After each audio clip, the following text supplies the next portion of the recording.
علامہ انور شاہ کاشمیری رحمت اللہ علیہ جو اپنے وقت کے عظیم محدث تھے، جن کے بارے میں ازہر نے، جامعۃ الازہر جو عظیم یونیورسٹی ہے، جنہوں نے اعتراف کیا اور آج تک وہ کتاب اس مکتبہ میں موجود ہے کہ دارالعلوم دیوبند نے حضرت شاہ جی رحمت اللہ علیہ کو بھیجا تھا کہ وہ جا کر اس کتاب کو نقل کر کے لے آئیں، چونکہ ہندوستان میں اس کتاب کی ضرورت تھی اور کتاب موجود نہیں تھی۔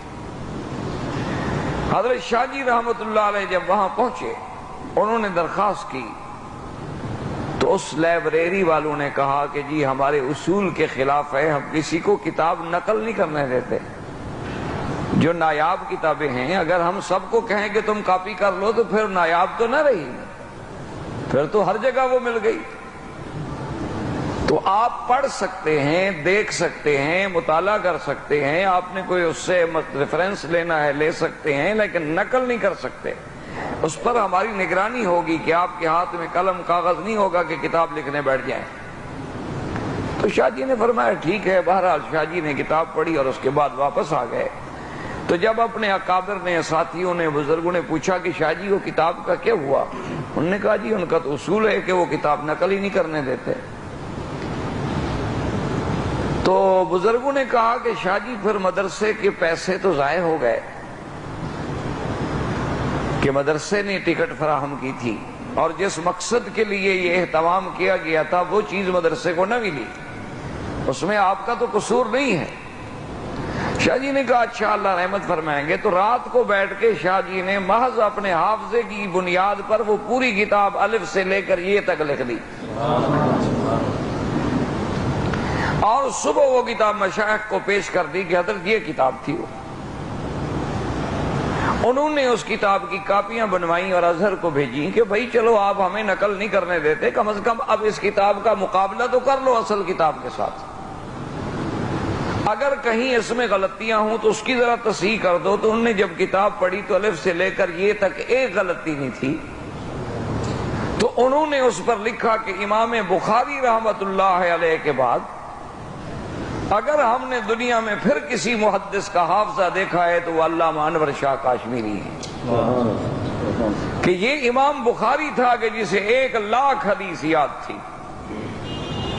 جو بغداد میں آئے تو 16 سال کی عمر تھی۔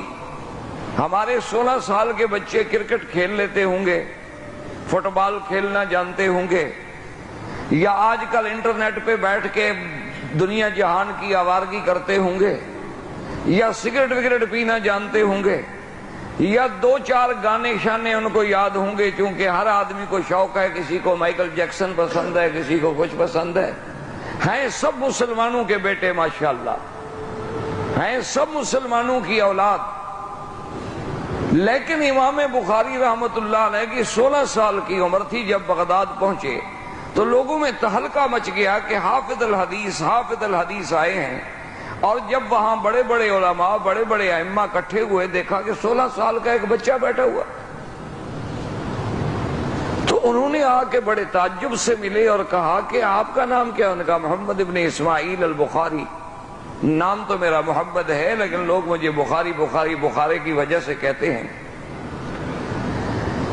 تو انہوں نے کہا اچھا آپ امام بخاری ہیں؟ اس نے کہا بھئی میں نے تو کبھی نہیں کہا اپنے آپ کو امام، لیکن اگر لوگ کہتے ہوں تو خدا کو پتا ہے۔ تو وہ 10 علماء، بڑے بڑے اس زمانے کے جید علماء اکٹھے ہوئے اور انہوں نے کہا کہ اچھا ٹھیک ہے۔ تو ایک عالم کھڑے ہوئے، اس نے 10 حدیثیں پڑھی حضور صلی اللہ علیہ وسلم کی، لیکن امتحان یوں لیا کہ نمبر 1 کی سند تو 10 سے ملا دی اور نمبر 10 کی سند 1 سے ملا دی، سند غلط ملاتے گئے اور حدیث پڑھتے گئے۔ حدیث میں تو کوئی رد و بدل کر نہیں سکتے تھے، لیکن سند آگے پیچھے کرتے گئے۔ دوسرا اٹھا، اس نے اور 10 حدیثیں اسی طرح پڑھی، پھر تیسرا، اس طرح 10 آدمیوں نے 100 حدیث پڑھی، لیکن سند آگے پیچھے کر دی، اور حیران ہو کے دیکھتے رہے کہ امام بخاری کہتے ہیں حافظ الحدیث ہے، ہم غلط پڑھ رہے ہیں، وہ چپ کر کے بیٹھا ہوا ہے۔ تو جب سب نے ختم کر لی تو حضرت امام بخاری کھڑے ہوئے، اور نے کہا بھی نمبر 1 آپ نے 10 حدیثیں پڑھی تھیں اور سند یوں پڑھی تھی، یہ غلط ہے، دراصل سند یوں ہے۔ اسی طرح 100 حدیث دوبارہ پڑھی اور 100 سند کو صحیح طرح پڑھا اور اسی طرح پڑھا جیسے انہوں نے غلط پڑھا تھا۔ تو سب لوگ جو تھے جناب ہاتھ چومنے لگے، انہوں نے کہا واقعی ہم مانتے ہیں کہ تم امام وقت ہو، تم محدث ہو اور تم امیر المومنین فی الحدیث ہو۔ تو امام بخاری کے بعد اگر وہ حافظہ ملا تھا تو پھر علامہ انور شاہ کاشمیری رحمت اللہ علیہ کو ملا تھا کہ جو کتاب ایک دفعہ پڑھ لی پھر کبھی وہ دماغ سے نہیں نکلی۔